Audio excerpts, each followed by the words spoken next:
Have you ever dreamed of a place where every resident is connected by blood, bound by the legacy of a single ancestor, or an island that served as the final refuge for Napoleon Bonaparte in his last days? Picture an island so remote that reaching the nearest hospital means traveling thousands of miles, in paradise that has become a sanctuary for endangered species, or a refuge for rebels whose stories echo through time. Stay with us, because in just a moment, we'll take you on a journey to explore the 10 most isolated islands in the world, places that will challenge everything you thought you knew. Taylor Simons wrote Dr. Gordon Hillman. St. Helena, a secluded jewel in the vast expanse of the Atlantic Ocean, a place both timeless and untouchable. This enigmatic island is most famously known as the final home of Napoleon Bonaparte. It is a living testament to resilience and survival. St. Helena was not taken prisoner by hostile nations, like Sibert Des Moines, Leuven-Kettner, or Berliner. The story of St. Helena began in 1502, when Portuguese explorers first discovered this tiny volcanic island. For centuries, its strategic location made it an essential stopover for ships navigating the trade routes between Europe, Africa, and Asia. However, its most iconic chapter unfolded in 1815, when Napoleon Bonaparte was exiled here after his defeat at Waterloo. On this remote island, surrounded by the unyielding ocean, the once mighty emperor lived out his days in solitude. Today, visitors can explore his residence at Longwood House or visit his tomb, set amid serene landscapes. For much of its history, St. Helena was accessible only by sea, with the RMS St. Helena ferrying supplies and people from Cape Town, South Africa. This lifeline connected the island's residents to the outside world. In 2017, the opening of the island's first airport promised to change everything. But even now, flights remain infrequent, expensive, and subject to the whims of the weather. This barrier to access preserves St. Helena's mystique, rewarding only the most determined travelers with an experience that feels pure and untouched. Life in St. Helena is a mix of challenges and profound connection. The island is home to around 4,500 residents, affectionately called saints. These islanders face unique struggles. Food and materials must be imported at high costs, and education beyond the primary level often requires young people to leave the island. Yet their isolation has forged a tight-knit community, rich in cultural diversity. Tourism is slowly becoming a cornerstone of the island's economy, driven by visitors intrigued by Napoleon's legacy and the natural beauty of the rugged landscapes. But St. Helena's remoteness and limited infrastructure keep its tourist numbers small, preserving the island's tranquil charm. What do you think about this extraordinary island? Would you embark on the journey to discover its stories and explore its timeless beauty? Share your thoughts and experiences in the comments below. We'd love to hear from you. Can you imagine an island where only 60 people call home? Nestled deep within the vast Pacific Ocean, Pitcairn Island is one of the most remote inhabited places on Earth. That makes sense considering Pitcairn is the largest island on the entire continent. The story of Pitcairn began in 1789 with the notorious mutiny aboard the HMS Bounty.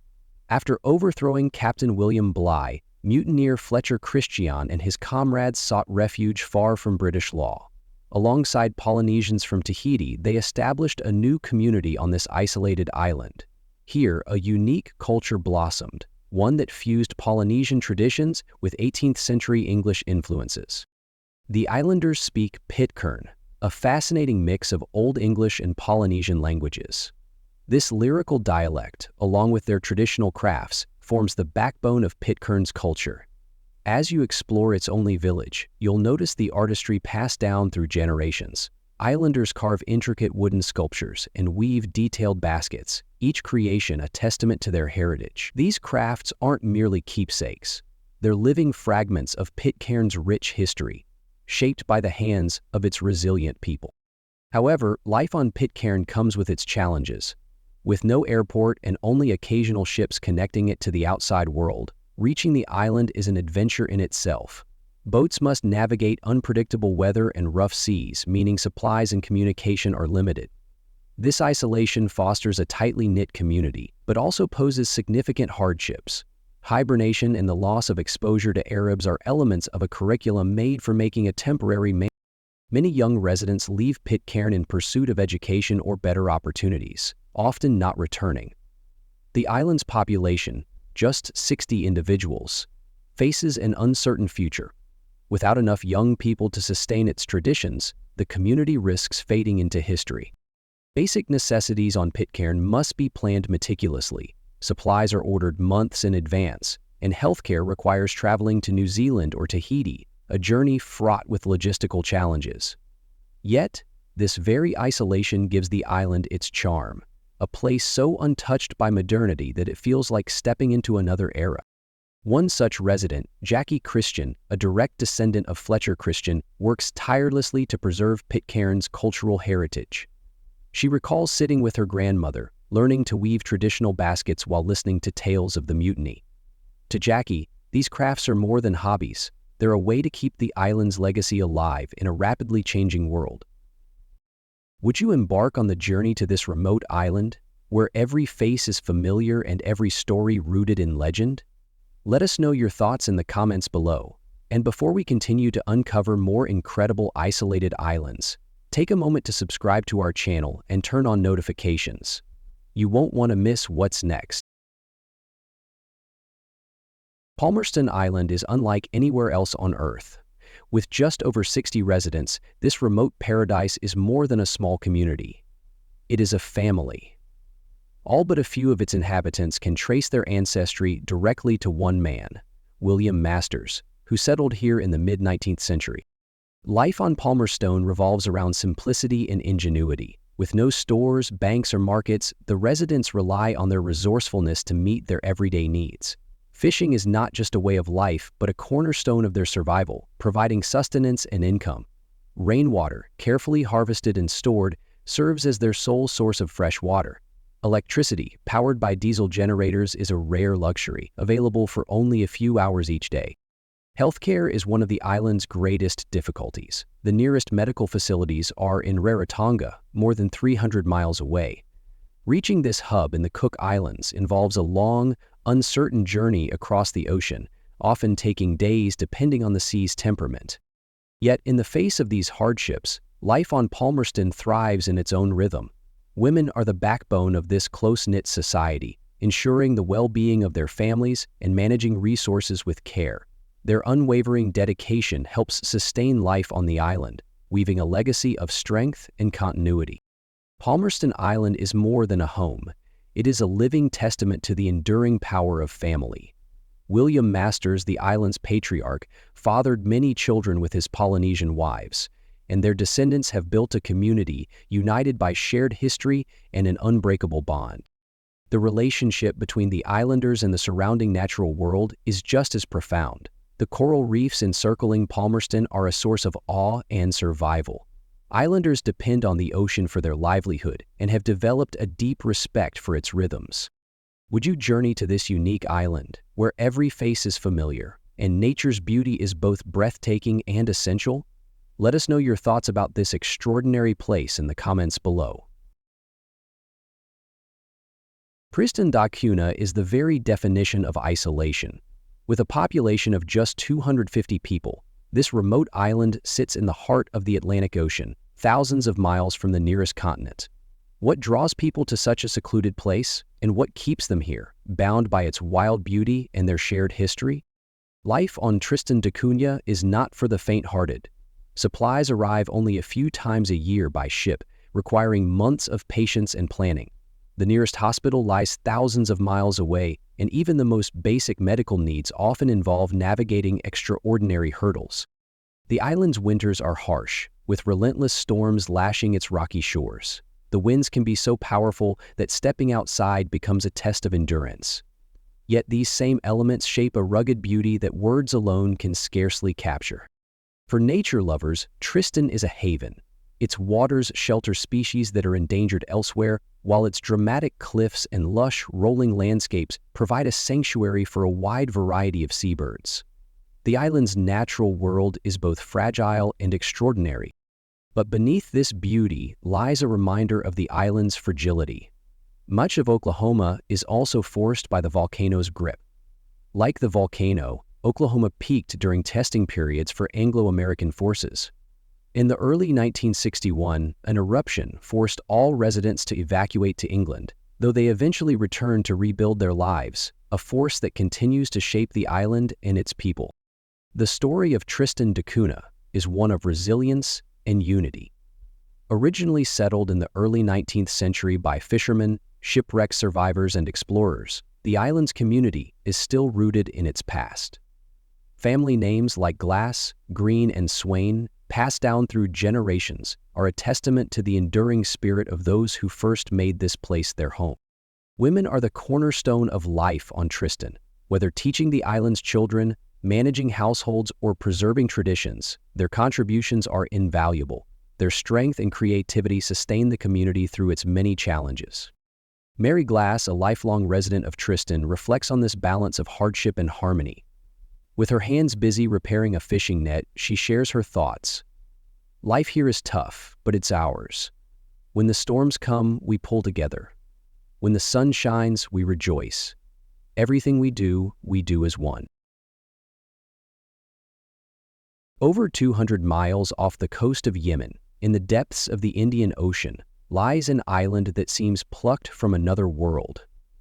Cotra's surreal landscapes and unmatched biodiversity make it one of the most unique and mysterious places on the planet. But what truly makes Cotra unique is not just its plants and animals. It's the people, their traditions, and their ancient language, forming a culture as remarkable as the environment itself.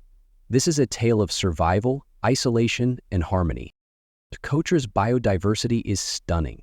About 1/3 of the island's plants and animals exist nowhere else in the world, making it a hotspot for scientists and explorers. The dragon's blood tree, with its umbrella-like canopy and crimson sap, is one of the island's most famous symbols. The island's people, mainly Bedouins and descendants of Arab traders, live in harmony with the land. They speak Socotri, an ancient and unique language that stands as a living testament to Socotra's history and seclusion from the rest of the world. Island traditions remain strong, especially in how the locals use native plants. Women play a vital role in preserving the knowledge of medicinal herbs. For generations, they've relied on dragon's blood resin to treat wounds and frankincense for spiritual and healing purposes.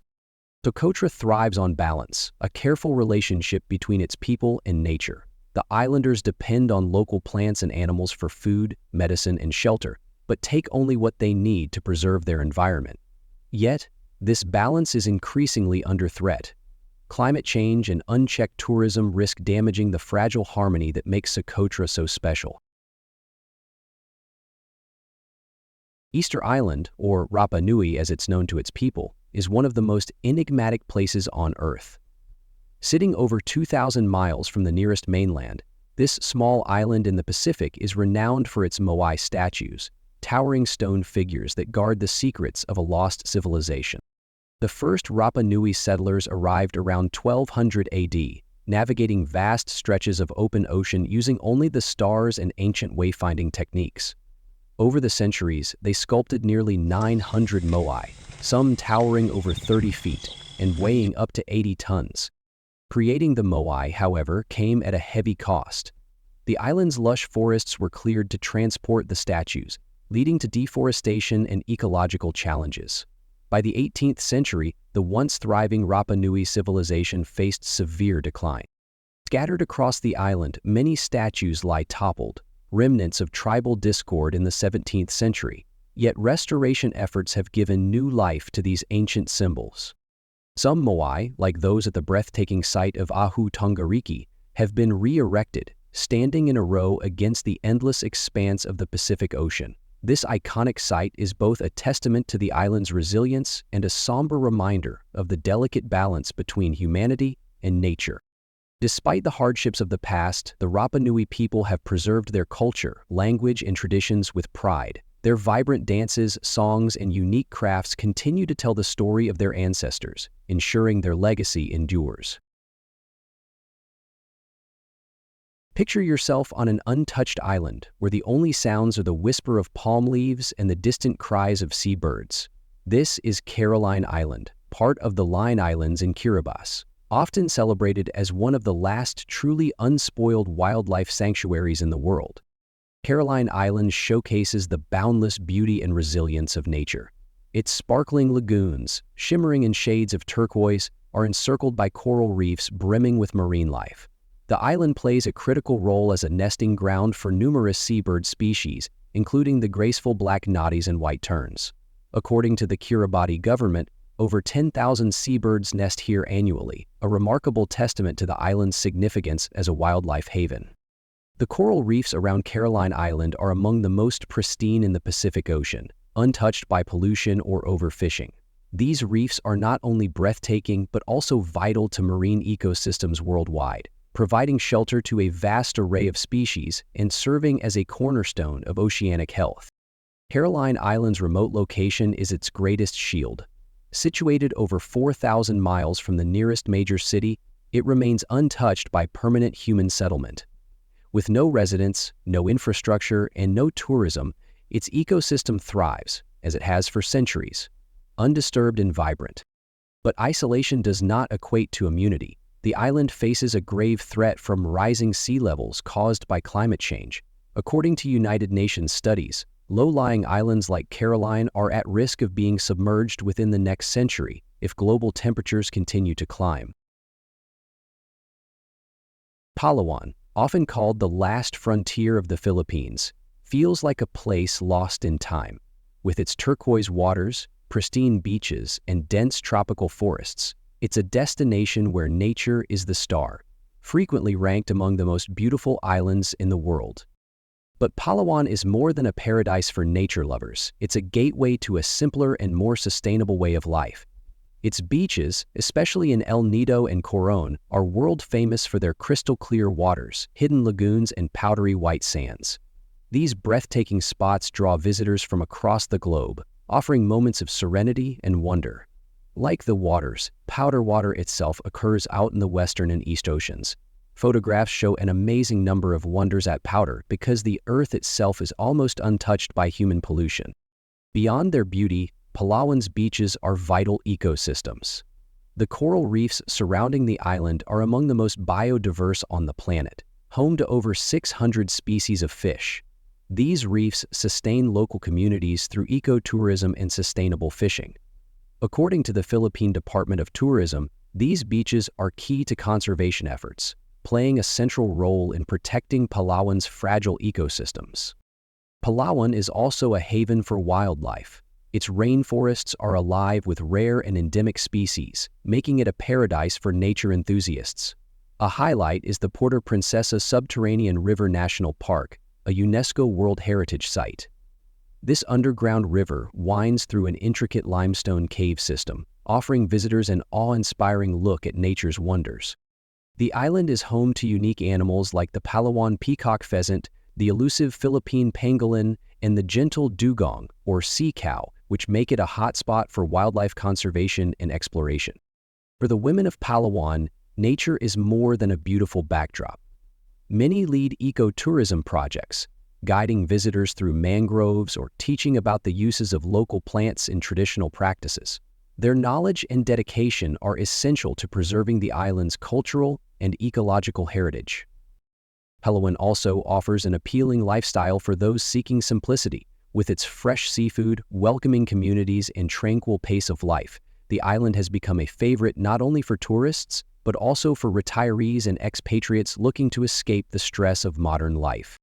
The report from Numbeo, a global cost of living database, shows that living expenses in Palawan are much lower than in major cities, making it an attractive destination for those seeking peace without sacrificing quality of life. Lord Howe Island, a crescent-shaped treasure in the Tasman Sea, is a place of unparalleled natural beauty. Home to the world's southernmost coral reef, it offers a pristine environment that feels almost untouched by time. But its magic isn't just in its landscapes, it lies in how the people here protect and live in harmony with this unique ecosystem.